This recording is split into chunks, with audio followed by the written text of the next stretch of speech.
BNP সরকারের ১০০ দিনে খুন হয়েছেন ৬০৫ জন। নির্যাতনের শিকার ৩,৫০০ নারী শিশু। বেড়েছে চুরি, ডাকাতি, ছিনতাই সহ নানা অপরাধ।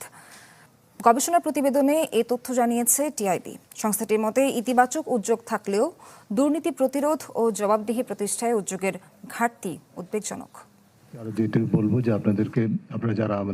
১৭ ফেব্রুয়ারি ক্ষমতা গ্রহণের পর বিএনপি সরকারের ১০০ দিন নিয়ে গবেষণা করে ট্রান্সপারেন্সি ইন্টারন্যাশনাল বাংলাদেশ টিআইবি। জাতীয় সংসদ, বিচার ও নির্বাহী বিভাগ, স্থানীয় সরকার, ব্যাংক ও আর্থিক খাত এবং গণমাধ্যম সহ ৯টি ক্ষেত্র ছিল তাদের গবেষণার পরিধি।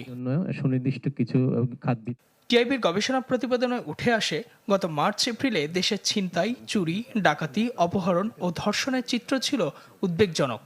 টিআইবি তাদের পরিসংখ্যানে দেখায়, গত মার্চ ও এপ্রিল মাসে খুন হয়েছে ৬০৫ জন, ছিনতাই ২৯৪টি, চুরি ২২১৪টি, নারী ও শিশু নির্যাতন হয়েছে প্রায় ৩,৫০০, ধর্ষণের ঘটনা ৭৮ থেকে ১০২টি, শিশু ধর্ষণের ঘটনা ৪৯ থেকে ৭১টি, গণপিটুনি ও মব সহিংসতা ৬৯ থেকে ৮০টি।